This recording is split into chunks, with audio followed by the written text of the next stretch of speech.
Galaxy News Hour Live। 2063 मङ्सिर 5 गते विस्तृत शान्ति सम्झौता भयो। माओवादीले सशस्त्र सङ्घर्ष त्यागेर हतियार बिसायो।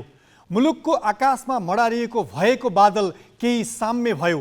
6 महिनाभित्रै शान्ति प्रक्रियाका बाँकी काम टुङ्ग्याउने, गम्भीर प्रकृतिका मानवाधिकार उल्लङ्घनका घटनामा पीडितलाई न्याय दिलाउने भनियो। द्वन्द्वको भुङ्ग्रोमा परेर आहत भएकाहरूमा न्याय पाउने आशा पलायो। बलात्कृत भएका आफन्त बेपत्ता बनेर सासकी लासको खोजीमा छटपटिरहेकाहरूलाई पनि केही राहत भयो। तर त्यस सम्झौताको 16 वर्षसम्म पनि पीडितको घाउ जिउका त्यौँ छ, दुखाइ उस्तै छ। नेताहरूले शान्ति प्रक्रियाका बाँकी कामलाई सत्तामा पुग्ने हतियार मात्रै बनाए। अहिले पीडित र अन्तर्राष्ट्रिय समुदायलाई देखाउनका लागि मात्र पदाधिकारी विहीन आयोगका कार्यालयको 1 वर्ष नवीकरण गरिएको छ। सरकारले जसले कुनै नतिजा दिँदैन, निकै ढिला गरी गठन गरेका सत्य निरूपण तथा मेलमिलाप र बेपत्ता छानबिन आयोग गठनलाई कामै गर्न नसक्ने गरेर राखियो। तैपनि पीडितले न्यायको आशमा उजुरी दिए। दुवै आयोगमा गरी 66,000 भन्दा बढी उजुरी छन्, तर तिनलाई विधिसम्मत टुङ्ग्याएर न्याय प्रत्याभूत गरिनुपर्नेमा दराजमा थन्काइयो। द्वन्द्वकालीन घाउ बोकेर न्यायको खोजीमा हिँडेकाहरू कति थकित भइसके, कतिको मृत्यु भइसक्यो। तर यस बीचमा बनेका हरेक सरकारले पीडितलाई गिज्याउन उद्धत रहे। पीडितको आँसुमाथि मजाक गर्दै सशस्त्र सङ्घर्षको घाउलाई खाटा बस्न नदिन अनेकन प्रपञ्च रचिए। आयोगमा पदाधिकारी भर्ती र अवकाशका श्रृङ्खला चलाइए। 16 वर्ष यस्तै औचित्यहीन कदममा रमाएका सत्तासीनहरूले पीडितको घाउमा नुनचुक छर्किने जुन हरकत देखाएका छन्, एक दिन त्यो यिनीहरूलाई नै अवश्य महँगो पर्नेछ।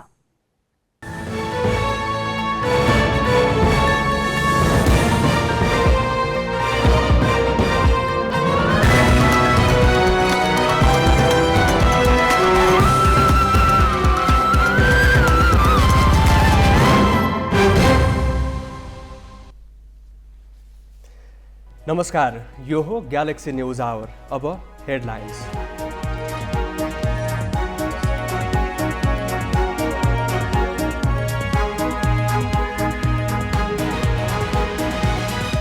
बजारमा वित्तीय समस्या चुलिरहेको असर राजस्वमा देखियो। उपभोग र आयात सङ्कुचनले 3 महिनामा जम्मा 14% सङ्कलन।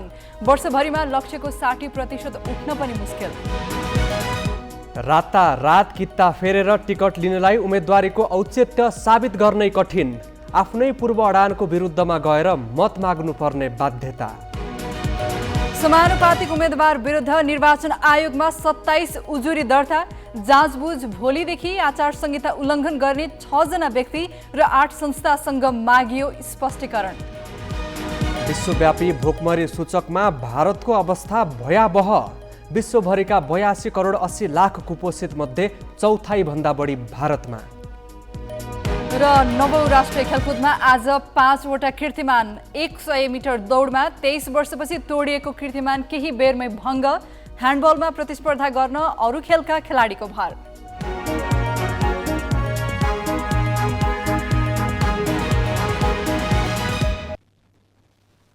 नेपाली राजनीतिमा चुनावको मुखमा दल फेर्ने प्रवृत्ति नौलो रहेन। यसपालि टिकटका लागि सबैजसो दलका नेता अलग दलमा पुगेका छन्। हिजो अर्को दलमा हुँदा फरक एजेन्डा बोकेर हिँडेकाहरूले टिकटका लागि एजेन्डा र सिद्धान्त केही नमिल्नेहरूसँग साँठगाँठ गरिरहेका छन्। शक्ति प्राप्तिकै लागि दल फेर्ने प्रवृत्तिले राजनीतिलाई अस्थिरता बनाउँछ नै निष्ठालाई लिएर प्रश्न पनि बढाउँछ। दल फेरेर चुनावी मैदानमा होमेकाहरू अहिले आफ्नो एजेन्डा मतदाता सामु सुनाउन नसक्ने अवस्थामा छन्। अध्यक्षमा पराजित भएको हार खप्न नसकेपछि राप्रपा नेता कमल थापा राप्रपा नेपाल दर्ता गराएर अध्यक्ष भए। तर उनले सोचे अनुसार राप्रपाका नेता कार्यकर्ताले साथ दिएनन्। नयाँ पार्टीले संगठन बनाउन सकेन। स्वयं थापाले नै पार्टीप्रति विश्वास गर्न सकेनन्, जसका कारण उनले आसन्न प्रतिनिधि सभाको निर्वाचनमा एमालेको चुनाव चिन्ह भाडामा लिएर मैदानमा होमिएका छन्। मेरो अगाडि 2वटा विकल्प थियो। एउटा तीर चिन्हबाट लड्ने, अर्को सूर्य चिन्हबाट लड्ने। यो तीर चिन्ह अहिले जनतामा त्यति धेरै परिचित भइसकेको छैन। सूर्य परिचित पनि छ र लोकप्रिय पनि छ। अब म चुनाव जित्नको निमित्त खडा भएको व्यक्तिले कुन चिन्ह लिने भन्नुहोस् त? लोकप्रिय चिन्ह लिने कि अथवा चाहिँ भर्खरको नयाँ एउटा चिन्ह लिएर जाने? थापा तिनै हुन् जसले पञ्चायत र बहुदल कालमा तिनै एमालेका नेता तथा कार्यकर्ताको आन्दोलन दबाउन सत्ताको दुरुपयोग गरेका थिए। हिन्दू राष्ट्रको वकालत गर्दै आएका थापा एमालेको चुनाव चिन्ह लिएर चुनावमा हुमिदा अनेकन प्रश्नले मात्र घेरिएका छैनन्, आफ्नै कार्यकर्ताको निशानामा समेत परेका छन्। अन्तिम समयमा अरू पार्टीको चुनाव चिन्ह रोज्ने र पार्टी नै फेरेर टिकट लिई मैदानमा होमिएकाहरू अरू पनि छन्। होली वाइनका कारण विवादित परिवार दलका अध्यक्ष एकनाथ ढकाल एमालेकै समानुपातिक सूचीमा छन् भने मधेसमा एमालेलाई निषेध गर्नुपर्ने बताउँदै आएका लोकतान्त्रिक समाजवादी पार्टीका निवर्तमान सांसद उमाशंकर अर्गरिया अहिले धनुषा 2 मा एमालेकै उम्मेद्वार बनेका छन्। लोसपाका अर्का निवर्तमान सांसद एकवाल मिया 12 मा एमालेबाटै उम्मेद्वार बनेका छन् भने जसपाका मधेस प्रदेश उपाध्यक्ष शेषनारायण यादवले उम्मेदवारी दर्ताको दिन अन्तिम समयमा काङ्ग्रेस प्रवेश गरेर टिकट लिए। नेपाल समाजवादी पार्टीका अध्यक्ष महेन्द्र राय यादवले सर्लाहीमा माओवादी केन्द्रको चुनाव चिन्हमा भोट मागिरहेका छन्। यसरी आफ्नो स्वार्थका लागि पार्टी फेर्दा उनीहरूको निष्ठामाथि त प्रश्न उठेको छ नै, उनीहरूले मतदाता सामु आफ्नो एजेन्डा बताउन सकिरहेका छैनन्। जुन मधेसको एजेन्डा छ त्यो थाहा नै छ। दोस्रो कुरा, माओवादीको एजेन्डा र हाम्रो पार्टीको एजेन्डा संयुक्त रूपमा मिलेको छ। नेकपा एमाले भनेर एउटा सङ्गठित पार्टी हो, त्यो व्यक्ति हेर्दैन। नेकपा एमालेलाई चाहिँ हेर्ने हो, त्यो व्यक्ति चाहिँ हेर्ने होइन। हामी सूर्य चिन्ह हेर्छौँ र नेकपा एमालेलाई हेर्छौँ। जित भयो भने इकबाल मियाको जित हुँदैन, नेकपा एमालेको जित हुन्छ भने त हाम्रा साथीहरू पक्कै त्यसतर्फ नै लाग्नुहुन्छ भन्ने आशा छ। उम्मेद्वारले शक्तिमा रहनका लागि दल फेर्ने प्रवृत्ति झाङ्गिँदा दलहरूले पनि सिट सङ्ख्या बढाउने लोभमा जस्तासुकै सिद्धान्त र एजेन्डा बोकेर हिँडेकाहरूलाई पार्टीमा भित्र्याएर टिकट बाँडेका छन्। जो सुकैलाई आफ्नो चुनाव चिन्ह दिनुले दलको नेतृत्वमाथि पनि प्रश्न उठेको छ। राजनीति नै विकृत बन्न पुगेको छ। जसरी पनि गठबन्धनलाई प्रतिपक्षी हराउनु छ, अनि जसरी पनि प्रतिपक्षीलाई यत्रो 5 वटा दल उठेर एक प्रहार गरेका छन्, अडिन सक्नु छ, उभिन सक्नु छ, अनि जसलाई पनि सोर्नुहुन्छ।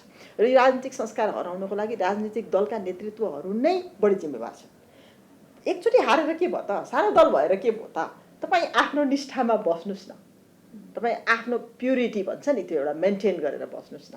शुद्धता, दलको राजनीतिक सिद्धान्तको शुद्धता, अनुशासनको शुद्धता, त्यो मेन्टेन गरेर बस्नुभयो भने सबै सधैँ सत्तामै पुग्नुपर्छ भन्ने त छैन। देशलाई कुन बाटोमा लाने भन्ने तय गर्ने राजनीति गर्नेहरूले हो।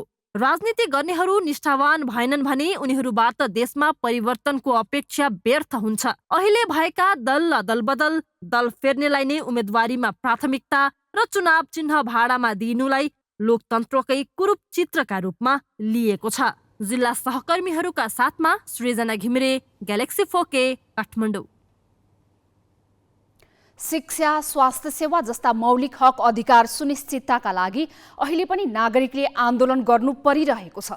धेरै पटकको आन्दोलनपछि सुदूरपश्चिममा मेडिकल कलेजको भौतिक संरचना त बन्यो, सञ्चालनको छनक देखिएन। अहिले तिनै नागरिक मेडिकल कलेज सञ्चालन गरिदेऊ भनी आन्दोलनमा छन्। नेताले पनि यही मौकामा कलेज सञ्चालनको विषयलाई चुनावी नारा बनाएर सुदूरपश्चिमवासीसँग मत मागिरहेका छन्। गत असारमा धनगढी पुगेका प्रधानमन्त्री शेरबहादुर देउवाले गेटा मेडिकल कलेज केही साताभित्रै प्रतिष्ठानका रूपमा सञ्चालन गर्न लगाउने आश्वासन दिए। तर त्यस यता प्रस्तावित मेडिकल कलेजको निर्देशक तोक्ने बाहेकका कुनै पनि काम अघि बढेको छैन। 6 अर्ब रुपियाँ बढी लगानीमा निर्माण गरिएका भौतिक संरचना त्यत्तिकै छन्। अहिलेसम्म कलेज सञ्चालनको न ऐन बन्न सकेको छ, न त कुनै ठोस प्रारूप नै तयार भएको छ। तर सङ्घ र प्रदेशको चुनावको मुखमा मेडिकल कलेजलाई लिएर फेरि भोटको राजनीति भने सुरु भएको छ। अघिपछि चुपचाप रहेका दलका नेताले अहिले कलेज सञ्चालनको आश्वासन दिन थालेका छन्। अविलम्ब नेपाल सरकारले अब यो धेरै संरचनाहरूले लगभग यो विश्वविद्यालयको रूपमा हामीले यसलाई सञ्चालन गर्न सक्यौँ भने, यो राष्ट्रिय चिकित्सा विश्वविद्यालय हामीले यहाँ सञ्चालन गऱ्यौँ भने यसका लागि थुप्रै पूर्वाधारहरू निर्माण भइसकेको छ। त्यसमा हामीलाई भौतिक पूर्वाधारको पनि समस्या छैन। सुदूरपश्चिममा अन्यत्र प्रतिष्ठानहरू हुने, यहाँ चाहिँ फेरि त्यो उसमा जोइन्टमा जाने त्यस्तो हुँदैन। यसलाई प्रतिष्ठानमै जानुपर्छ। प्रदेशभरि एउटा पनि मेडिकल कलेज नहुँदाको पीडा भोगेका सुदूरपश्चिमवासी भने नेताको आश्वासनसँग वाक्क छन्। कलेज सञ्चालनको नाममा चुनावका बेला एजेन्डा जस्तो बनाउँदै भोटको राजनीति गर्नेसँग उनीहरू रुष्ट छन्। एउटा प्रदेशमा सिङ्गो प्रदेशमा एउटा मेडिकल कलेज पनि नहुने अनि सामाजिक न्यायको दृष्टिकोणबाट समानुपातिक न्याय पायो सुदूरपश्चिमले र यो कुरामा बोल्दिनँ। यहीँले नेतृत्व पनि यसै प्रदेशले पाउने अनि यही प्रदेशको नेतृत्वले यो कुरा पनि बोलिदिएन भने अनि राजनीतिले मान्छेले राजनीतिमा शासन गर्ने जनताको प्रतिनिधिका हकमा शासन गर्ने मान्छेले जनताकै भाषा बोलेको कुरा कसरी पाउँछ? कैलालीको गेटामा 600 शय्याको अस्पताल र मेडिकल कलेजका लागि आवश्यक 28 वटा आधुनिक भवन निर्माण गरिएका छन्। केही समय अघि अवलोकनमा गएको संघीय संसदको शिक्षा तथा स्वास्थ्य समितिले चिकित्सा विश्वविद्यालयको रूपमा सञ्चालन गर्न सरकारलाई सुझाव दिने आश्वासन दिएको थियो। त्यस यता सबै तैचुप मैचुप छन्। त्यत्रो भवनहरू बन्या छ, करोडौँ अरबौँ रुपियाँ खर्च भएको छ। त्यो खर्च भएको चिजहरू आज 1 वर्षदेखि भवनहरू खाली छ।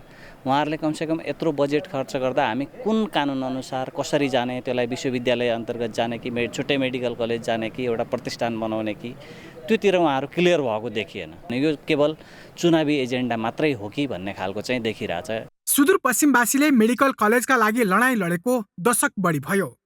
नेपालका अन्य स्थानमा सरकारी र निजी गरी 25 वटा मेडिकल कलेज सञ्चालन भइरहँदा सुदूरपश्चिममा एउटा पनि मेडिकल कलेज नहुनु र बल्ल बल्ल संरचना निर्माण भइसकेपछि पनि कलेज सञ्चालन हुन नसक्नु विडम्बना बनेको छ। क्यामेरा पर्सन पुष्कर नेपालीका साथ हिक्मत रावल, ग्यालेक्सी फोके, कैलाली। निर्वाचनको काममा खटिएका कर्मचारी र कारागारका कैदीले समानुपातिक निर्वाचनतर्फ आफू रहेको ठाउँबाट भोट हाल्न पाउँछन्। अरूका हकमा मतदाता नावली रहेकै ठाउँमा जानुपर्छ। मतदाता नावली नरहेको ठाउँबाट भोट हाल्न पाइँदैन। मङ्सिर 4 गतेको निर्वाचनमा कतिपय चर्चित नेता आफैलाई मतदान गर्नबाट वञ्चित हुने भएका छन्। एमाले अध्यक्ष केपी शर्मा ओलीले निर्वाचनमा प्रतिस्पर्धा गर्दै आएको क्षेत्र हो झापा 5। उनी यसपालि पनि यही क्षेत्रमा उम्मेद्वार छन्। उनको मतदाता नामावली भने झापामा छैन, भक्तपुरको सूर्यविनायक नगरपालिका स्थित बालकोटमा छ, जसका कारण ओलीले आफैलाई मत हाल्न पाउने छैनन्। माओवादी केन्द्रका अध्यक्ष पुष्पकमल दाहाल चितवन 3 का मतदाता हुन्। उनी 2074 को निर्वाचनमा चितवन 3बाट निर्वाचित भएका थिए, तर उनी यसपालि गोर्खा 2 पुगेका छन्, जसका कारण उनले पनि आफूलाई मत दिन पाउने छैनन्। आफूलाई भोट दिन नपाउने उम्मेद्वार माओवादी केन्द्रकी उन्सरी घरती पनि हुन्। उनी सत्ता गठबन्धनका तर्फबाट काठमाडौँ 2 मा उम्मेद्वार बनेकी छिन्। उनी आफू भने रोल्पाकी मतदाता हुन्। जनता समाजवादी पार्टीका अध्यक्ष उपेन्द्र यादवले आफ्ना लागि अहिले सप्तरी 2 का मतदातासँग भोट मागिरहेका छन्। मोरङका मतदाता भएकाले उनले आफूलाई मतदान गर्न पाउने छैनन्। सर्लाहीका मतदाता रहेका लोकतान्त्रिक समाजवादी पार्टीका अध्यक्ष महन्त ठाकुर महोत्तरी 3 मा उम्मेद्वार बनेका छन्। पहिलो पटक निर्वाचनमा होमिएका राष्ट्रिय स्वतन्त्र पार्टीका सभापति रवि लामिछानेलाई चितवन 2 का मतदाताले कति पत्याउँछन् त्यो मङ्सिर 4 पछि देखिनेछ, तर उनले आफैलाई भने मत हाल्न पाउने छैनन्, किनभने उनी काठमाडौँ 3 का मतदाता हुन्। जहाँ मैले काम गर्न सक्छु, जहाँ म चाहिँ अलिकति आफ्नो भिजनलाई चाहिँ नि राम्रोसँग चाहिँ नि त्यसलाई चाहिँ कार्यान्वयन गर्न सक्छु, त्यो ठाउँ छान्ने क्रममा म चितवन आइपुगेको हुँ। त्यसले गर्दाखेरि अब मतदाता कहाँको अथवा उम्मेदवार कहाँको भन्ने कुरा चाहिँ अब सङ्घीय निर्वाचनमा त्यति फरक पर्दैन। सायद धेरैजना त्यस्तो हुनुहुन्छ। नेपाली काङ्ग्रेसले यसपालि काठमाडौँ 5 बाट प्रदीप पौडेललाई चुनावी मैदानमा उतारेको छ। पौडेल भने तनहुँ 2 का मतदाता हुन्। काङ्ग्रेस सुदूरपश्चिम सभापति वीरबहादुर बलायर डोटीका मतदाता हुन्। पार्टीले कैलाली 4 का उम्मेद्वार बनाएकाले उनले पनि आफूलाई भोट दिन पाउने छैनन्। बहुदलीय शासन पद्धतिमा विश्वास गर्ने मानिस, लोकतान्त्रिक पद्धतिका लागि जीवनभर चाहिँ लडेको मानिस, लोकतान्त्रिक मूल्य र मान्यता भित्रका चाहिँ जुनसुकै अप्सनहरूलाई पनि स्वीकार गरिन्छ। त्यसमा के छ र? भोट हाल्न पायो पाएन, मैले इच्छा लाग्यो भने भोट हाल्ने ठाउँमा भोट हालेर पनि त यहाँ आउन सकिन्छ नि। पूर्व मन्त्री समेत रहेका नेकपा एकीकृत समाजवादीका नेता किसान श्रेष्ठ तनहुँको मतदाता भए पनि 12-4 बाट उम्मेद्वार बनेका छन्। काङ्ग्रेस केन्द्रीय सदस्य मोहन बस्नेत पनि आफूलाई मत दिन नपाउने नेताको सूचीमा पर्छन्। सिन्धुपाल्चोक 1 का मतदाता उनी सिन्धुपाल्चोक 2 बाट सत्ता गठबन्धनको उम्मेद्वार बनेका छन्। लोकतान्त्रिक समाजवादी पार्टीका नेता अनिल झा गिरी जिल्ला रौतहटबाट धनुषा पुगेका छन्। आफूलाई भोट दिन नपाउनेको सूचीमा अरू पनि छन्। आफूले आफैलाई मत नहाल्ने उम्मेद्वारलाई मतदाताले चाहिँ कति भोट देलान् त्यो धेरैको चासोको विषय छ। जिल्ला सहकर्मीको सहयोगमा अङ्गराज नेउपाने, ग्यालेक्सी फोके, काठमाडौँ। अब केही न्युज संक्षेपमा। आचार संहिता उल्लङ्घन गरेको भने निर्वाचन आयोगले 8 संस्था र 6 व्यक्तिसँग स्पष्टीकरण सोधेको छ। आयोगले जनमत पार्टीका अध्यक्ष सीके राउत, पचरौता नगरपालिकाका प्रमुख जलन्धर सिंह जैसवाल, हाम्रो नेपाल पार्टीका अध्यक्ष अनन्तराज घिमिरे र व्यापार तथा निकासी प्रवर्धन केन्द्रका अधिकृत गोकुल बस्तीलाई स्पष्टीकरण सोधेको हो। यस्तै नुवाकोट 1 का उम्मेद्वार बद्री मैनालीलाई पनि आयोगले पत्र काटेको छ। श्रम, रोजगार तथा सामाजिक सुरक्षा मन्त्रालय र अर्थ मन्त्रालयलाई आयोगले आफ्नो सहमति बमोजिम मात्र कार्य सम्पादन गर्न निर्देशन दिएको छ। आयोगले सङ्घीय मामिला तथा सामान्य प्रशासन, शहरी विकास र अर्थ मन्त्रालय, धितोपत्र बोर्ड, बीमा समिति र गण्डकी प्रदेशको मुख्यमन्त्री तथा मन्त्री परिषद कार्यालयलाई पनि स्पष्टीकरण सोधेको छ। आयोगले शुक्रबार माओवादी केन्द्रका अध्यक्ष पुष्पकमल दाहालसँग स्पष्टीकरण सोधेको थियो। समानुपातिक उम्मेद्वार विरुद्ध 27 वटा उजुरी परेका छन्। प्रतिनिधि सभातर्फ 12 वटा र प्रदेश सभातर्फ 15 वटा उजुरी परेका हुन्। निर्वाचन आयोगले समानुपातिक उम्मेद्वारको योग्यता सम्बन्धमा दाबी विरोधको निवेदन दिन असोज 23 देखि आज अपराह्न 5 बजेसम्मको समय दिएको थियो। कुन दलका कुन उम्मेद्वार विरुद्ध उजुरी परेका हुन् भन्ने बारे आयोगले जानकारी दिएको छैन। आयोगले उम्मेद्वार विरुद्ध परेका दाबी विरोधको भोलिदेखि जाँचबुझ गर्नेछ।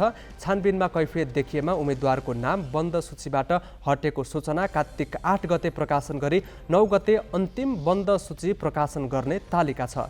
प्रतिनिधि सभातर्फ 48 दलले 2436 उम्मेद्वारको नाम बन्द सूचीमा राखेका छन्।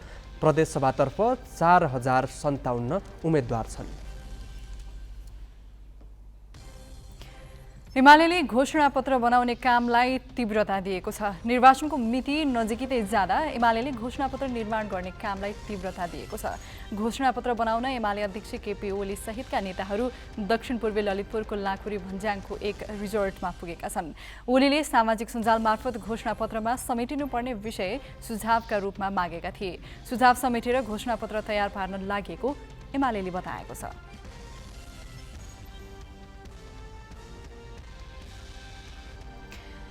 देशभर चुनावी गतिविधि वात्तै बढेका छन्। यस सम्बन्धी थप सामग्रीका साथ स्मृति मल्ल। मङ्सिर 4 मा हुन लागेको प्रतिनिधि सभा र प्रदेश सभा निर्वाचनमा 5 थरमा अधिकांश पुरानै अनुहार दोहोरिएका छन्। ठूला दलले अहिले पनि पुरानै उम्मेद्वारलाई अघि सारेका छन्, जसका कारण 5 थरमा यसअघि प्रतिस्पर्धामै रहेका नेता आम्ने सामने हुने भएका छन्। प्रतिनिधि सभातर्फ एक मात्र निर्वाचन क्षेत्र रहेको 5 थरमा फेरि पनि काङ्ग्रेस सहमहामन्त्री भीष्मराज आङदेम्बे र एमाले केन्द्रीय सदस्य वसन्त कुमार नेमवाङ बीच प्रतिस्पर्धा हुने भएको छ। नेमवाङ 2048, 56 र 74मा गरी 3 पटक सांसद भइसकेका छन्। नेपाली काङ्ग्रेसभित्र सभापति शेरबहादुर देउवाका अति निकट मानिने आङदेम्बे काङ्ग्रेसको 14औं महाधिवेशनबाट सहमहामन्त्रीमा निर्वाचित नेता हुन्।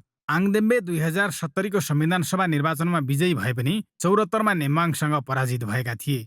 आउँदो निर्वाचनमा गठबन्धनभित्रको आन्तरिक मतभेदलाई साम्य पारेर परिणाम आङदेम्बेको पक्षमा पार्न काङ्ग्रेस कम्मर कसेरै लागेको छ। विगतको स्थानीय तहको निर्वाचनलाई हेर्दै गर्दा मैले गठबन्धनबाट भोलि उठ्ने उम्मेदवारहरूलाई विजय गराउनको लागि हामीले कुनै समस्या देखेका छैनौँ। तथापि राजनीतिक दलहरूभित्र पनि केही आफ्नै समस्याहरू नेपाली काङ्ग्रेसमा मात्र होइन, नेकपा माओवादीमा मात्र होइन, यसमा मात्र होइन, अन्य जसपामा मात्र होइन, सबैमा सानातिना कुराहरू रहन्छन् र ती सानातिना समस्याहरूले गठबन्धनको निर्वाचनले असर पार्छ जस्तो मलाई लाग्दैन। वाम गठबन्धनको बलमा 2074 को चुनावमा एमालेका नेमवाङले फराकिलो मतान्तरले आङदेम्बेलाई पराजित गरेका थिए। नेमवाङले 38,616 मत पाउँदा आङदेम्बेले 28,035 मत ल्याएका थिए। तर यसपटक केन्द्रले सहमति गरी टुङ्गो लगाएका सत्ता गठबन्धनका उम्मेद्वार आङदेम्बेले जित्नेमा माओवादी केन्द्र पनि आशावादी छ। त्यो केन्द्रले पठाएको उम्मेदवारहरूलाई हामीले जिताउनु पर्नेछ। हामीले त्यही जिताउनुको लागि त गठबन्धन गरे। स्थानीय निर्वाचनमा काङ्ग्रेस नेतृत्वको गठबन्धन र एमाले नेतृत्वको गठबन्धन बीच ठूलो मतान्तर भयो। इलिहाङ, कुम्मायक जस्ता आधार इलाकामा समेत पराजय भोगेको तितो अनुभव मेटाउने पक्षमा एमाले छ। चाहिँ मत तलमाथिको कुराहरू भयो त्यो ठाउँहरूमा, त्यो पार्टीले गम्भीरतापूर्वक समीक्षा गरिसकेको छ र हिजो कतिपय साथीहरूले चाहिँ पार्टीले अन्तर्घात गर्नेहरू समेत अन्तर्घात गर्दाखेरि त चाहिँ विपक्षीको हातमा पो सत्ता पुग्दो रहेछ त। वैशाखमा भएको स्थानीय तहको मत परिणामलाई हेर्दा 5 थर एमालेका लागि त्यति सहज देखिँदैन। 8 स्थानीय तहमध्ये 6 ठाउँमा जितेर काङ्ग्रेस पहिलो दल बनेको छ भने एमाले र माओवादीले एक ठाउँमा जितेका छन्। वडाध्यक्षले पाएको मतका आधारमा एमालेको मत सबैभन्दा बढी भए पनि सत्ता गठबन्धनका दलहरूको मत जोड्दा एमालेको भन्दा 12,500 बढी छ। 5 थरबाट सरोज शर्माको रिपोर्ट। 15 वर्ष अघि 2वटा निर्वाचन क्षेत्रमध्ये एक क्षेत्रबाट विजयी भएर संसद प्रवेश गरेका 2 नेता अहिले भने आम्ने सामने भएका छन्। प्रतिनिधि सभातर्फ एकमात्र निर्वाचन क्षेत्र रहेको अर्घाखाँचीमा गठबन्धनको साथ लिएर काङ्ग्रेस केन्द्रीय सदस्य पुष्पा भुसाल र एमाले सचिव टोपबहादुर रायमाझी चुनावी मैदानमा उत्रिएका हुन्। 2064 सालको संविधान सभा निर्वाचनमा अर्घाखाँचीको 2 निर्वाचन क्षेत्रमध्ये एकमा माओवादी केन्द्रबाट टोपबहादुर रायमाझी र 2बाट काङ्ग्रेसकी पुष्पा भुसाल विजयी भएका थिए। छुट्टा छुट्टै निर्वाचन क्षेत्रबाट 15 वर्ष अगाडि विजयी भएका भुसाल र रायमाझी अहिले एउटै निर्वाचन क्षेत्रबाट प्रतिस्पर्धामा छन्। पूर्व माओवादी नेता रायमाझीले नेकपाको विघटनपछि एमाले नै रोजे। चितवनमा भएको अधिवेशनबाट सचिव बनेका रायमाझी पटक पटक मन्त्री समेत भए। 64, 70 र 74 को निर्वाचनमा हसिया हतौडा चुनाव चिन्हबाट विजयी रायमाझी आगामी निर्वाचनमा भने सूर्य चिन्हबाट चुनावी मैदानमा छन्।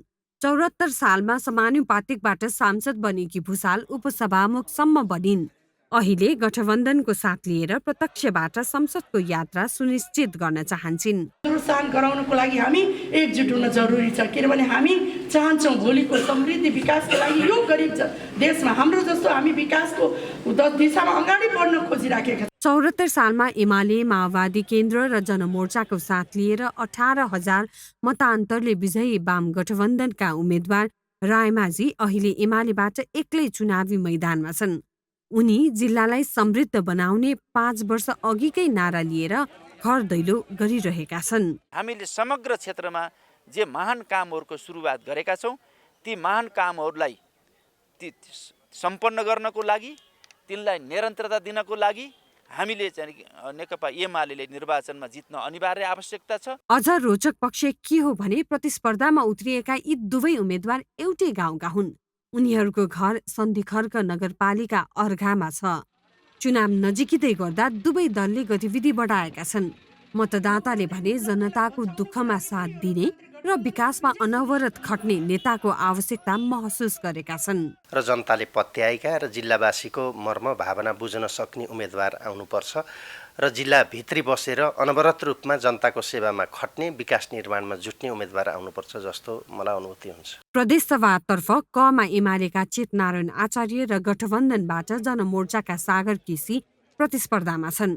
प्रदेशसभा खमा काङ्ग्रेसका कमल प्रसाद भुसाल र एमालेका रामजी प्रसाद घिमिरे अघि बढेका छन्। अर्घाखाँचीमा प्रतिनिधि सभातर्फ 11 जना, प्रदेशसभा कमा 7 जना र प्रदेशसभा खमा 7 जना गरी 25 जना चुनावी प्रतिस्पर्धामा छन्। गत वैशाखमा भएको स्थानीय निर्वाचनमा वडा अध्यक्षले पाएको मतलाई आधार मान्दा एमाले भन्दा गठबन्धन 5,500 मतले अगाडि छ।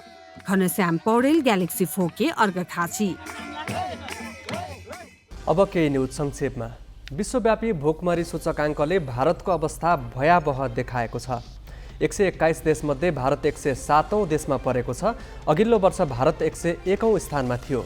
आज सार्वजनिक प्रतिवेदन अनुसार विश्वका 82 करोड 80 लाख मानिसले कुपोषणको सामना गरिरहेका छन्। तीमध्ये 22 करोड 40 लाख भारतका रहेका छन्। भारतसहित 44 देशको अवस्था गम्भीर रहेको प्रतिवेदनमा उल्लेख छ। प्रतिवेदनका अनुसार नेपालको अवस्था पाकिस्तान, बङ्गलादेश र भारतको भन्दा राम्रो देखिएको छ। नेपाल 81औं स्थानमा छ। चरम आर्थिक सङ्कट झेलिरहे पनि दक्षिण एसियामा श्रीलङ्काको अवस्था राम्रो देखिएको छ। श्रीलङ्का 64औं स्थानमा छ। दक्षिण एसियामा भारतपछि भोकमरी धेरै हुने देशको सूचीमा अफगानिस्तान छ। अफगानिस्तान 109औं स्थानमा छ।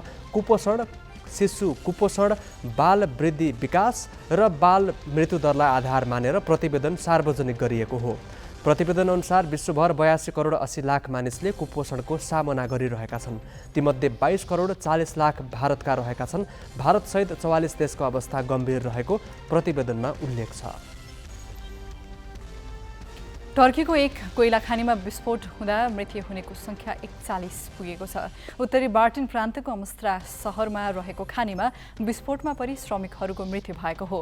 58 श्रमिकलाई उद्धार गरिएको छ। तीमध्ये 11 जनालाई उपचारका लागि इस्तानबुलको अस्पतालमा भर्ना गरिएको छ। विस्फोटको समयमा खानीमा 110 श्रमिक थिए। विस्फोट करिब 300 मिटर गहिराइमा भएको अनुमान गरिएको छ। विस्फोटको कारणबारे अनुसन्धान भइरहेको अधिकारीहरूले बताएका छन्। विस्फोटको खबर लगतै राष्ट्रपति रेसेप तय्यप एर्दोआनले आन्तरिक मन्त्री र स्वास्थ्य मन्त्रीलाई घटनास्थलमा जान आदेश दिएका थिए। अब बाँकी प्रसङ्ग नवराज पाण्डेबाट। सत्य निरूपण तथा मेलमिलाप र बेपत्ता पारिएका व्यक्तिको छानबिन आयोगको म्याद सरकारले फेरि 1 वर्ष थप्यो। द्वन्द्वकालीन मुद्दा किनारा लगाउन ठोस काम नगरेको भनेर आलोचना खेपिरहेका आयोगको समयावधि थपिए पनि पदाधिकारी भने छैनन्। सरकारले सरकारवाला पक्षलाई विश्वासमा लिएर समयमै निर्णय गर्न नसक्दा दुवै आयोग असारदेखि पदाधिकारी विहीन भएका हुन्। माओवादी शान्ति प्रक्रियामा आएको 15 वर्ष बितिसक्दा पनि द्वन्द्वकालीन मुद्दा किनारा लगाउन राजनीतिक नेतृत्वले नै इच्छाशक्ति नदेखाउँदा पीडितले न्याय पाउने सम्भावना झन पर धकेलिएको छ। गत असारमै म्याद सकिएपछि सरकारले सत्य निरूपण तथा मेलमिलाप र बेपत्ता पारिएका व्यक्तिको छानबिन आयोगको समयावधि 3 महिना थपेको थियो। भएका पदाधिकारीलाई घर पठाएर नयाँ संरचना र कानुन बनाएर द्रुत मार्गबाट द्वन्द्वकालीन मुद्दा टुङ्ग्याउने भनेर सरकारले संशोधन विधेयक ल्याएको थियो। तर त्यो विधेयक चौतर्फी रूपमा आलोचित भएपछि द्रुत प्रक्रियाबाट ऐन संशोधन गर्ने सरकारको प्रयास पनि असफल भयो। प्रतिनिधि सभाको कार्यकाल सकिएपछि विधेयक पनि निष्क्रिय भएको छ र पदाधिकारी नै नभएका दुवै आयोगको कार्यकाल गत असारबाटै लागू हुने गरी 1 वर्ष थप्ने निर्णय शुक्रबार मन्त्री परिषदले गरेको छ। बेपत्ता पारिएका व्यक्तिको छानबिन सत्य निरूपण तथा मेलमिलाप आयोग ऐन 2071 को दफा 42 बमोजिम बेपत्ता पारिएका व्यक्तिको छानबिन आयोग र सत्य निरूपण तथा मेलमिलाप आयोगको कार्यविधि सम्बत 2080 साल असार मसान्तसम्म थप गर्न बाधा अड्काउ फुकाउने आदेश जारी गर्ने। सत्य निरूपण आयोगमा 63,000 भन्दा बढी उजुरी परेका थिए भने बेपत्ता छानबिन आयोगले करिब 3300 उजुरी सङ्कलन गरेको थियो। ती उजुरीको प्रारम्भिक अध्ययन गरी तामेलीमा राख्नुपर्ने बाहेक अन्यको हकमा कुनै निर्णय भएको छैन। ती आयोगले छानबिन टुङ्ग्याए पनि मुद्दा कुन अदालतमा कसले चलाउने भन्ने विषयमा कानुन मौन छ।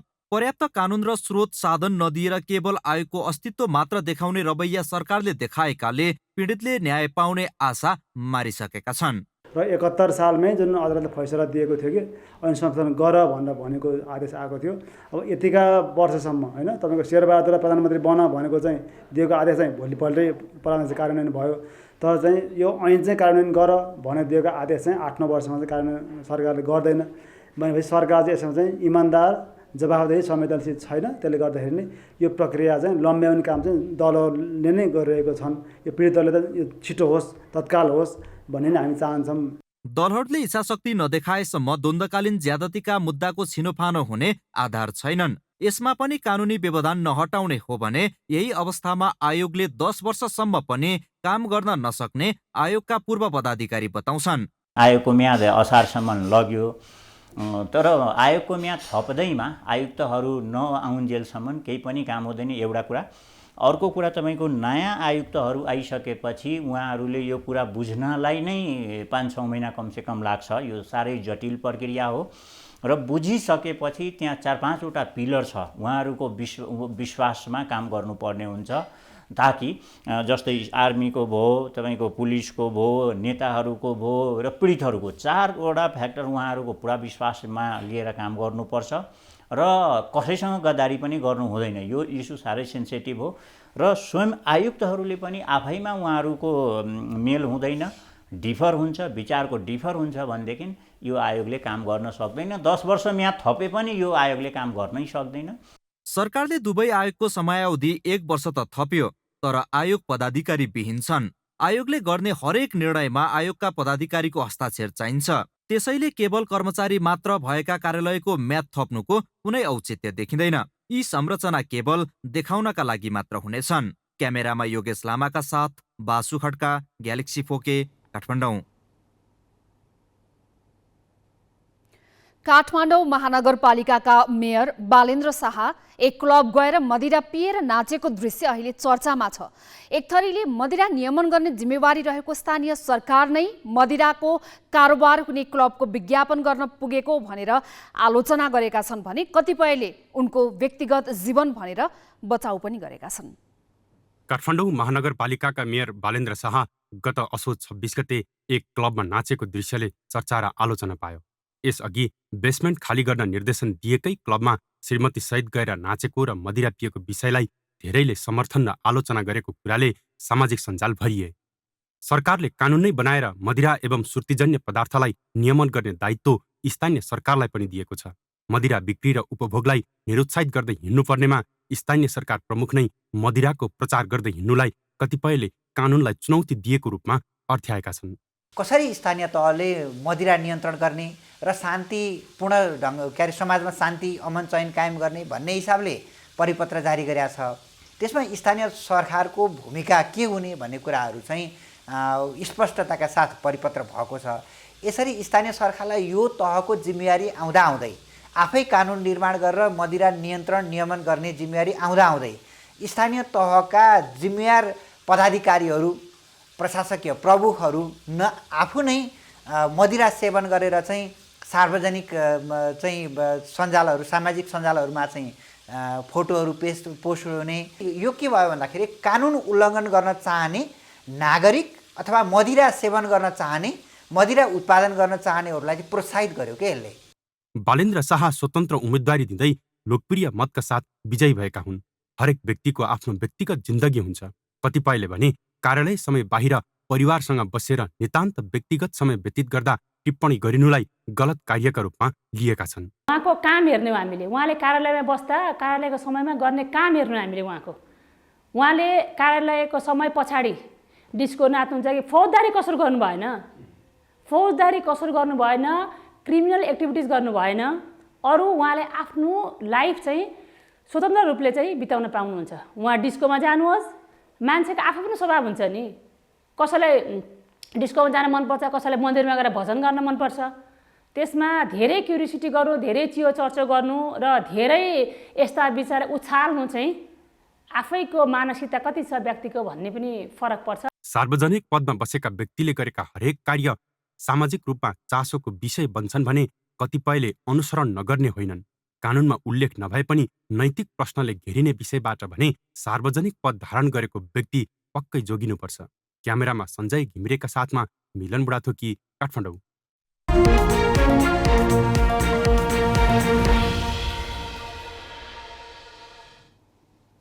निक्षेपकर्तासँग लिएको रकम खातामा जम्मा नगर्ने माछापुच्छ्रे बैंकका कर्मचारी विरुद्ध कारबाही प्रक्रिया अघि बढेको छ। बैंकले आज एक सूचना निकालेर कर्मचारी विरुद्ध प्रहरीमा उजुरी दिएको बताएको छ। समरीमाई गाउँपालिका, रोहिणी हवा र लुम्बिनी सांस्कृतिक नगरपालिका मुजाहानामा शाखामा रहित ग्राहक सेवा केन्द्रका 2 कर्मचारीलाई रकम हिनामिना गरेको प्रमाणसहित प्रहरीमा उजुरी दिएको बैंकले जनाएको छ। उनीहरूले निक्षेपकर्ताबाट 1.5 करोड रुपियाँ उठाएर खातामा जम्मा नगरी ठगेको समाचार ग्यालेक्सी 4Kबाट प्रसारण भएपछि बैंकले कारबाही प्रक्रिया अघि बढाएको हो। बैंकले निक्षेपकर्तालाई कानुनी उपचार खोज्न सुझाएको छ। कर्मचारी 2 निरञ्जन पाठक र सेकेन्द्र ठाकुरले रकम हिनामिना गरेको स्वीकार गरिसकेका छन्। बैंकले शाखा रहित ग्राहक सेवा केन्द्र बन्द गरेको छ। उद्योगी व्यवसायीले अहिले आर्थिक उदारीकरण पछिकै सबैभन्दा खराब वित्तीय समस्या झेल्नु परेको बताइरहेका छन्। ठुला बजारका सटर धमाधम बन्द हुन थालेका छन्। ससाना व्यवसायबाट पनि पलायन हुनुपर्ने अवस्था बनेको छ। यसको असर समष्टिगत उपभोग नै घटेको छ। एकातिर महँगी, अर्कोतिर घट्दो सम्पत्तिको माग घट्दा आयातको ग्राफ पनि लगातार ओह्रालो लागेको छ। त्यसमाथि विदेशी मुद्राको ढुकुटी जोगाउन सरकारले विलासी 4 वस्तुको आयातमा लगाएको प्रतिबन्धले अर्थतन्त्र नै समस्यामा पर्ने गरी राजस्व घट्न थालेको छ। यो आर्थिक वर्ष 14 खर्ब 3 अर्ब राजस्व उठाउने सरकारको लक्ष्य छ। तर आर्थिक वर्षको 3 महिनाको तथ्याङ्क हेर्ने हो भने लक्ष्यको 60% भन्दा बढी राजस्व सङ्कलन हुने देखिँदैन। महालेखा नियन्त्रकको कार्यालयका अनुसार अहिलेसम्म लक्ष्यको 14% राजस्व सङ्कलन भएको छ। जबकि गत वर्ष यही अवधिमा 21% उठेको थियो। कुल राजस्वको करिब आधा हिस्सा उठाउने जिम्मा भन्सार विभागको हो। विभागले 6 खर्ब 68 अर्ब राजस्व उठाउने जिम्मा पाएको छ। त्यसमध्ये पहिलो त्रैमासमा 1 खर्ब 47 अर्ब उठाउने लक्ष्य थियो, तर अहिलेसम्म 91 अर्ब मात्रै भन्सार राजस्व उठेको छ, जुन लक्ष्यको 61% हो। विलासी वस्तुको आयातमा लगाइएको प्रतिबन्धका कारण राजस्व घटेको हो। 100 रुपियाँ पर्ने वस्तुको मूल्यलाई हामीले त्यसबाट राजस्व हामी झन्डै 81 रुपियाँ लिन सक्ने वस्तुहरू, त्यस्ता किसिमको वस्तुहरूको चाहिँ अहिले पनि प्रतिबन्धित अवस्था छ। त्यसले गर्दाखेरि पनि भन्सार राजस्व सङ्कलनमा चाहिँ थोरै असर परेको छ। अर्को, यो महिना असोज महिनामा जुन हामीलाई 57 अरब 17 करोडको जुन राजस्व लक्ष्य छ, त्यो चाहिँ धेरै भनौँ न अहिलेसम्म 23 अरब 43 करोड अथवा झन्डै 41% मात्रै राजस्व उठेको अवस्था हेर्दाखेरि कि हामी यो असोज महिनामा अझ किन गऱ्यौँ भन्दाखेरि अलिकति चाडबाड र 12-13 दिनै भनौँ 13 दिन सार्वजनिक बिदामा हाम्रो राजस्व असुलीमा चाहिँ अलिकति कमी आएको देखिन्छ। सरकारले बजेट निर्माण गर्नु अघि नै केही वस्तुको आयातमा प्रतिबन्ध लगाएको थियो। विदेशी मुद्राको सञ्चित जोगाउन वैशाखदेखि नै आयातमा कडाई गरिएको हो। सबै प्रकारका मदिरा, जीप, कार र भ्यान, 300 अमेरिकी डलर माथिका स्मार्टफोन तथा 150 सीसी माथिका मोटरसाइकल आयात गर्न पाइँदैन। ती वस्तुको आयातमा लगाइएको प्रतिबन्ध मङ्सिरसम्म लम्ब्याइएको छ। आयातमा कडाईले सुनचाँदी, मदिरा, फलाम लगायत वस्तुको आयात घटेको छ। भदौ 14 देखि रङ्गीन टिभी, सबै प्रकारका खेलौना, कुरकुरे, लेज लगायत वस्तुको आयातमा लगाइएको प्रतिबन्ध हटाइए पनि राजस्वमा सुधार देखिएको छैन। असोजमा 57 अर्ब राजस्व सङ्कलनको लक्ष्य लिएकामा शुक्रबारसम्म करिब 24 अर्ब मात्रै उठेको छ। लक्ष्य अनुसार राजस्व सङ्कलन नहुँदा विकास आयोजना त प्रभावित हुन्छन् नै, दैनिक खर्च चलाउनका लागि ऋण खोज्नुपर्ने अवस्था आउने जोखिम बढेको छ। मुलुकलाई जुन आवश्यक पर्छ त्यो खर्चमा चाहिँ निकै कटौती गर्नुपर्ने स्थिति उत्पन्न हुन्छ र कतिपय उसमा त जस्तो सञ्चालन खर्च कतिपय हदमा त कटौती गर्न सम्भव नै हुँदैन। त्यसले गर्दाखेरि एउटा अभावको चाहिँ स्रोत र साधनको चाहिँ अभावको स्थिति चाहिँ झन् जटिल भएर जान्छ र यसले हाम्रो विकास पनि अवरुद्ध हुन्छ र चाहिँ मुलुकका चाहिँ जुन कार्यक्रमहरू छन् त्यो सञ्चालनमा चाहिँ ठुलो गतिरोध उत्पन्न हुन्छ र त्यसैले पनि एउटा सकारात्मक सङ्केत होइन। पछिल्लो समय संसारभर नै आर्थिक मन्दीको त्रास बढेको छ। नेपालमा पनि समष्टिगत माग नै घटेको र व्यवसाय सञ्चालन हुन नसकेको भनेर व्यवसायीहरूले गुनासो गरिरहेका छन्। बैंकिङ प्रणालीमा अझै पनि लगानी योग्य रकम अभावको समस्या समाधान नभएकाले उच्च ब्याजदर कायमै छ। यसले तत्कालै राजस्वमा उछाल आउने सम्भावना छैन। विराटनगरबाट राजु पौडेलको सहयोगमा बिजनेस ब्युरो, काठमाडौँ।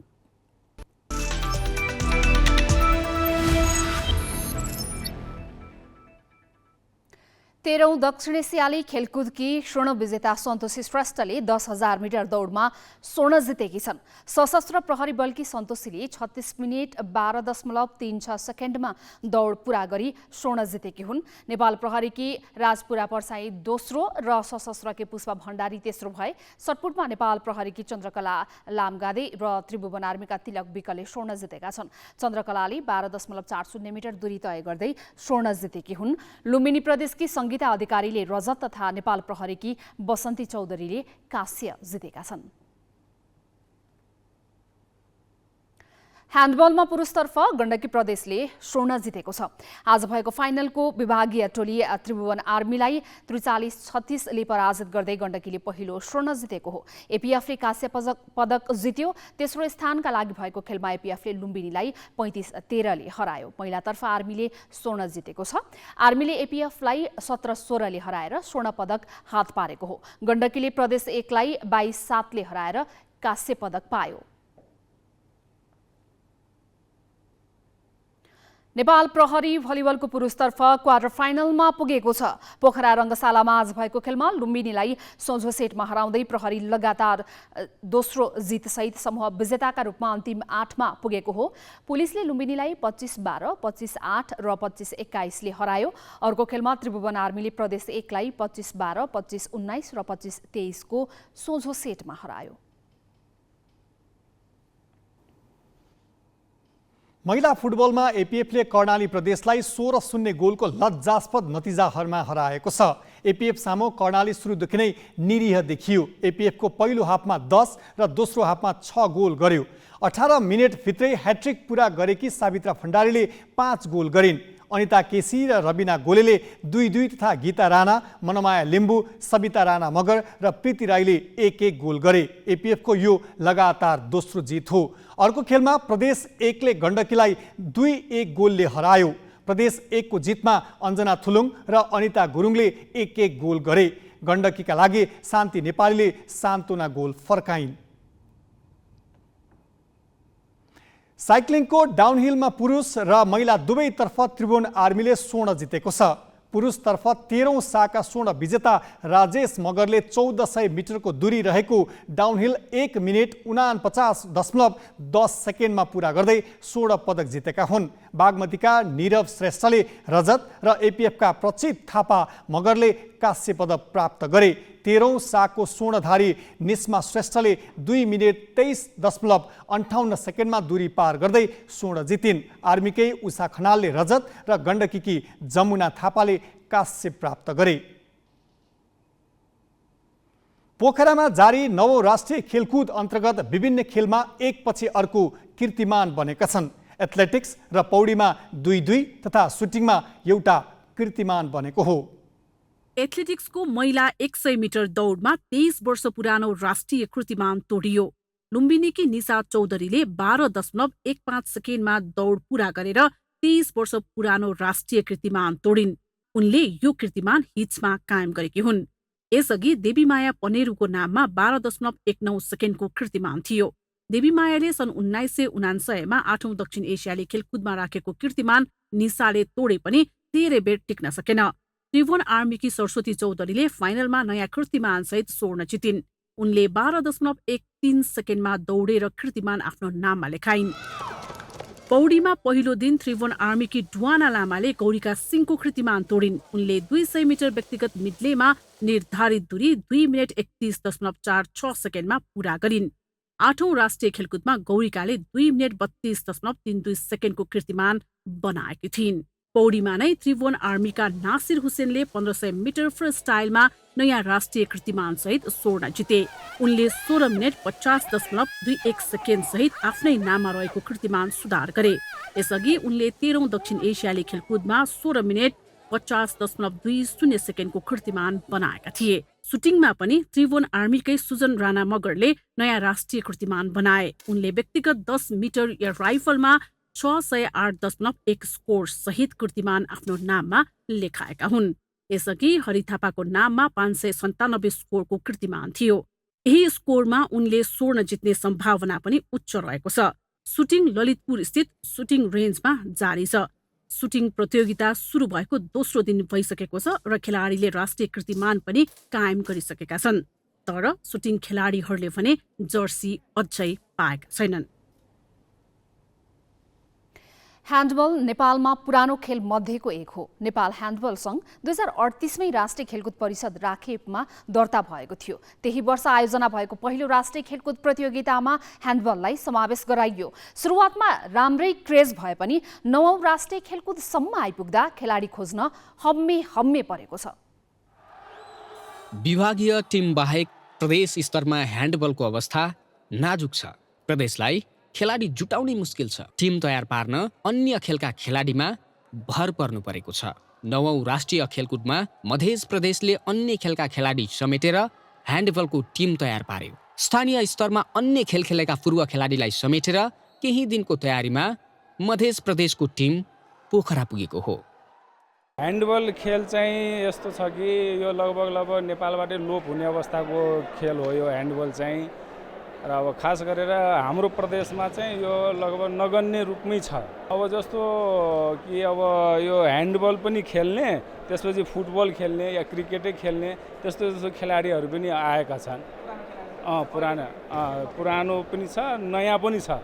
पवन कुमार श्रेष्ठले ह्यान्डबल खेल्न थालेको 15 वर्ष भयो। यस अवधिमा उनले 3वटा बृहत राष्ट्रिय प्रतियोगिता मात्रै खेले। सङ्घले राष्ट्रिय स्तरको प्रतियोगिता नै गरेन। राखेपले आयोजना गर्ने प्रतियोगितामा बाहेक खेलाडीले प्रतिस्पर्धा गर्न नपाएकाले पनि ह्यान्डबल लोप हुने अवस्थामा पुगेको हो।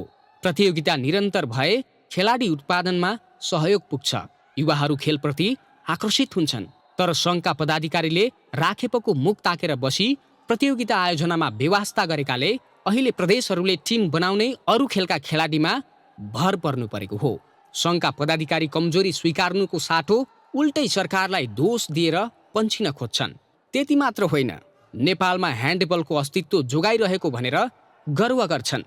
परिषदले जुन अर्गनाइज गरेको बृहत राष्ट्रिय खेलकुद अथवा राष्ट्रिय खेलकुद परिषदले गरेको अर्गनाइज गरेको चाहिँ उसले सबै किसिमको व्यवहारहरू भरिदिएको हुनाले चाहिँ त्यो बेला सक्सेस हुन्छ। किनभने हामीले पनि एउटा राष्ट्रिय प्रतियोगिता गर्ने, परिषदले पनि एउटा राष्ट्रिय प्रतियोगिता गर्ने चाहिँ अहिले वर्षेनी छ। त्योभन्दा बढी चाहिँ हामीले गर्न सकेका छैनौँ। परिषदले चाहिँ आफ्नो धर्म चाहिँ निभाइरहेछ। 9औं राष्ट्रिय खेलकुद अन्तर्गत ह्यान्डबलका खेल शनिबार सकिए। विभिन्न अभाव र जर्सीमा साइन पेनले नाम लेखेरै खेल्नु परे पनि खेलाडी भने उत्साहित छन्। लामो समयपछि कोर्टमा फर्किन पाएकोमा खुसी देखिएका खेलाडी अब राष्ट्रिय स्तरको प्रतियोगिता खेल्न पाइन्छ भन्नेमा ढुक्क छैनन्। ग्यालेक्सी 4K का लागि जित बहादुर साउदको रिपोर्ट। धेरै नेपाली ग्यास्ट्रिकको समस्याबाट ग्रस्त छन्। पेट फुल्ने, पेट भारी हुने, खाना नपच्ने, बान्ता हुने वा पेट दुख्ने जस्ता समस्या ग्यास्ट्रिकका लक्षण हुन्। खासमा किन हुन्छ ग्यास्ट्रिक? यो समस्या हटाउन के गर्न सकिन्छ? वीर अस्पतालका निर्देशक तथा ग्यास्ट्रिक रोग विशेषज्ञ डाक्टर भूपेन्द्र बस्नेतको सल्लाह यस्तो छ। खाना मिक्स भएर पाचन प्रक्रिया सुरु हुँदा चाहिँ त्यहाँ हाइड्रोक्लोरिक एसिड भन्ने चाहिँ सिक्रेट हुन्छ। त्यो चाहिँ हाम्रो नर्मल हेल्थमा हामीलाई खाना पचाउनको लागि विभिन्न पाचन रससँगै त्यो हाइड्रोक्लोरिक एसिड पनि आउँछ। त्यसले हामीलाई नर्मली खाना पचाउनलाई सहयोग गर्छ। त्यसले हाम्रो शरीरलाई क्षति गर्दैन। तर कहिलेकाहीँ हाम्रो शरीरको रोगसँग लड्न सक्ने क्षमता कम भयो, शरीरमा अन्य कुनै समस्या भयो अथवा त्यो एसिडको मात्रा बढी भयो भने चाहिँ हाम्रो शरीरलाई अथवा त्यो स्टोमाकको वालमा त्यसले असर गर्छ, जसलाई हामी ग्यास्ट्रिक भन्छौँ। त्यो असर विभिन्न टाइपको हुन्छ। सिम्पल ग्यास्ट्रिक हुन्छ, ग्यास्ट्राइटिस मात्रै हुनसक्छ, क्रोनिक ग्यास्ट्राइटिस हुनसक्छ, त्यसमा इरोजन हुन्छ, अल्सर हुन्छ। यो चाहिँ विभिन्न स्टेजमा त्यो कामहरू हुन्छ। त्यो बेसिकल्ली हुने चाहिँ त्यो एसिडले हो। खानपानमा अब अनियमित भयो, खाने समय लामो भयो, धेरै समय खाली पेट बस्नु पर्यो, खाँदा पनि भुटेको तारेको धेरै खाने, रक्सी चुरोट खाने अथवा अब जङ्क फुडहरू खाने, यस्तो कुराले चाहिँ हामीलाई ग्यास्ट्रिक बढाउँछ। धेरै बढ्यो भने अल्सर हुन्छ। त्यो अल्सरमा कहिलेकाहीँ पेटमा आन्द्रामा दुलो पर्न सक्छ, ज्यानै जान सक्छ, ब्लिडिङ हुन्छ त्यहाँबाट। त्यसमा रगत बान्ता हुने, दिशामा रगत जाने, कालो दिशा जाने हुनसक्छ। अब कहिलेकाहीँ त्यसले लङ टर्म हुँदाखेरि क्यान्सर पनि गर्न सक्छ। ग्यास्ट्रिकको औषधि यसरी एकदमै रेगुलर खाँदा त्यसका धेरै साइड इफेक्टहरू पनि देखिया छन्। त्यसले हड्डी कमजोर गर्ने, हड्डी भाँचिने, निमोनिया बढ्ने होइन किसिमका। र कहिलेकाहीँ अहिले धेरै लामो समयको स्टडीले चाहिँ अब यो पेटको क्यान्सर पनि लामो समय खानेलाई गराउने खालका समस्याहरू पनि देखिया छ। त्यसैले यस्तो किसिमको समस्यामा नियमित रूपले चिकित्सकको सल्लाह लिनु अथवा जीवनशैलीलाई नियमित गर्नु चाहिँ जरुरी छ। खाने समय, आफ्नो काम गर्ने समय, व्यायाम गर्ने समय, सुत्ने समय नियमित गर्नु पर्यो। धेरै टेन्सन नलिने गर्नु पर्यो। खाना खाँदाखेरि एकदम रेगुलर टाइपका खानाहरू खानु पर्यो। त्यसमा सबै पौष्टिक तत्त्व मिलेको हुनु पर्यो हैन। त्यसले गर्दाखेरि हामीलाई ग्यास्ट्रिक हुनबाट बचाउन सक्छ। हामी ग्यालेक्सी न्युज आवरको अन्त्यमा छौँ। जाँदा जाँदै हेडलाइन्स।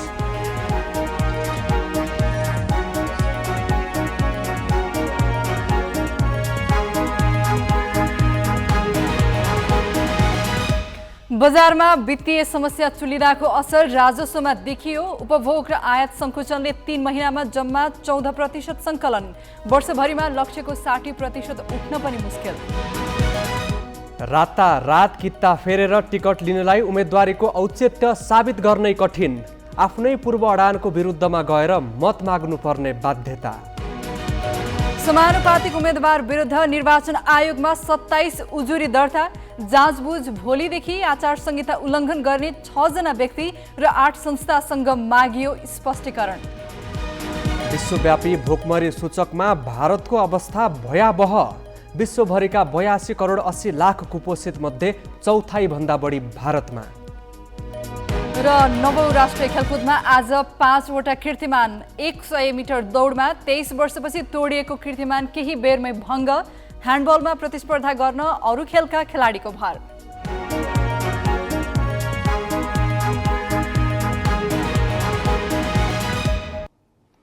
आजलाई ग्यालेक्सी न्युज आवर सकियो। नमस्ते।